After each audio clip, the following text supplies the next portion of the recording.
defence forces are being dismantled and demoralised by disastrous government policies, and the Minister of State for Defence, Paul Keogh, is out of his depth, the former head of the Army Ranger Wing has said.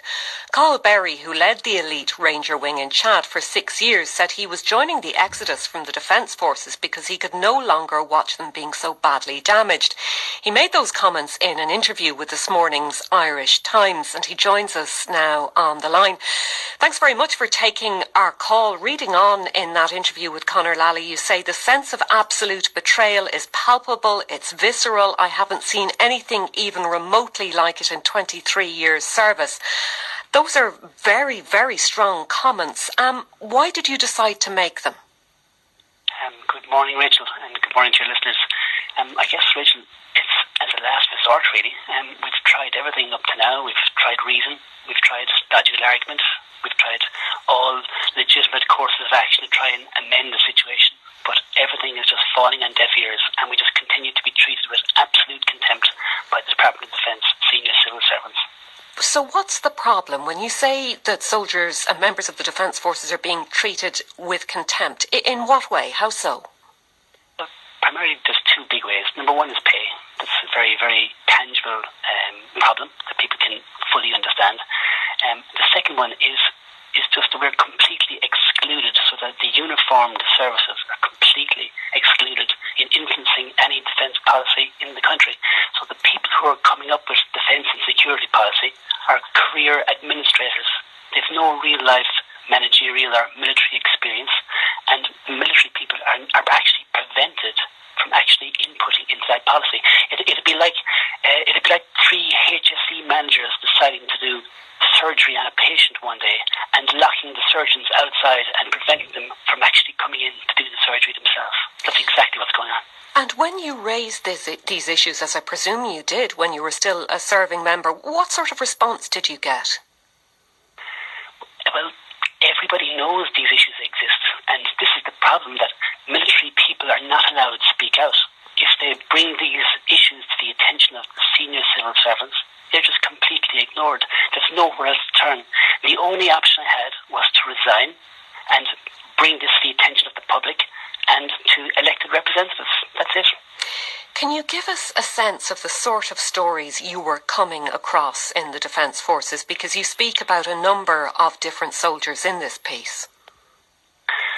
Well, again, as a medical officer, I really was on the front line of this retention crisis, and people are coming into you in the morning begging for a day off. And the reason being is they don't have enough money to put fuel in their car to make it to work the following morning. And that just sums it up. Another big, I suppose a common presentation would be people who are injured in their work.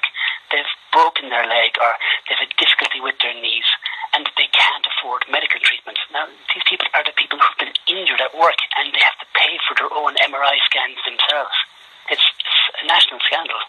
You spoke in the piece this morning about one particular young man, I think it was, who was shown, the indications were that he could have had a very promising career, but he left to work in a meat factory, was it? Because it was easier to earn money that way and because the money basically was far, far better. Exactly, and this is, I suppose, it's the good thing. The bad thing about the military is we employ really, really mature and responsible people, and a lot of our troops, they have dependents, they have families to look after. They love their job, they love their career, they love their colleagues, but unfortunately they're being asked to choose between their job and their family. And I'm sure your listeners can understand that there is only one correct answer to that question if it's put to you, and people are leaving in their droves to look after their family and get a job which involves less hours and a reasonable, decent salary. One of the issues, as you say, that you've mentioned there is the salary. Now, isn't this something that the Public Service Pay Commission is looking at the moment? I think its report may already have gone to the Minister for Finance. Precisely, Rachel. And we have a fair indication in relation to what's in that report already. I think your listeners, we all understand how Ireland has been working over the last few months.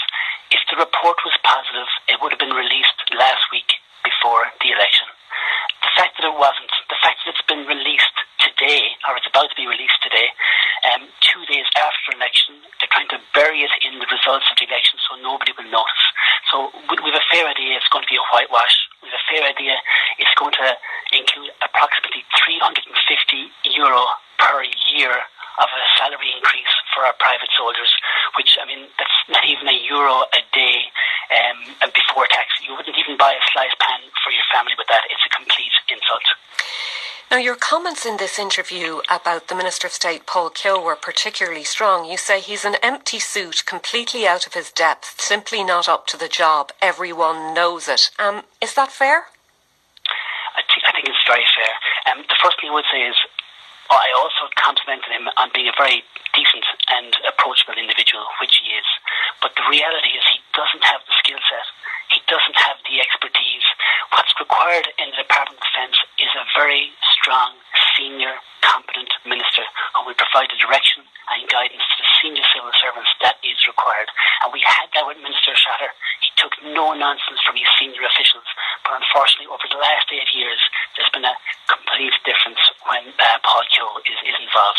So how would you solve that problem? I mean, would you just give the existing job to somebody else, or would you go back to the situation where there was a full minister, a senior minister in charge of the Defence Forces? Obviously, a senior minister would be preferable, but also we need a complete change of the civilian management team there. It's not just, it's not a solution just to change the minister.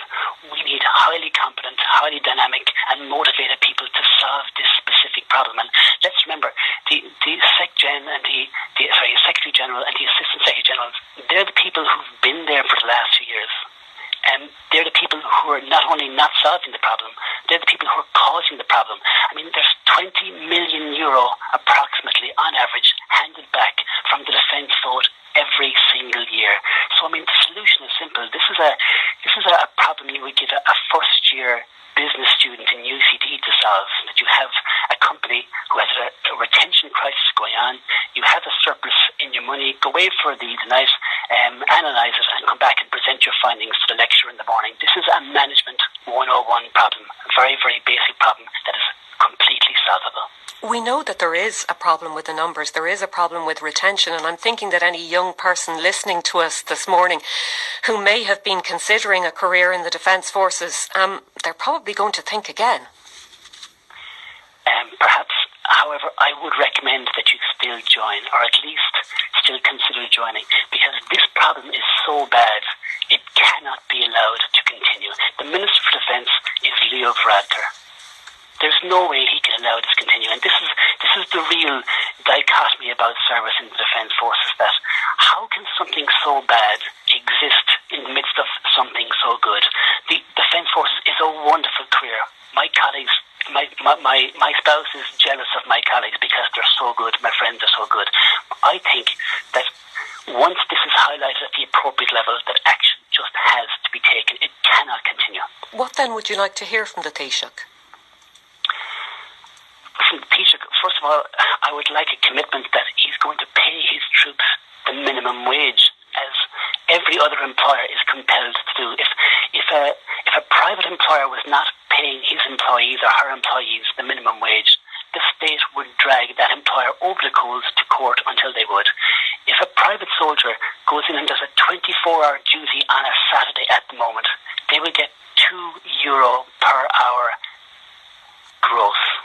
So they would be taking home approximately €1 per hour for a 24-hour security duty on Saturday. Now, that's not me giving you half the information. That is precisely what happens.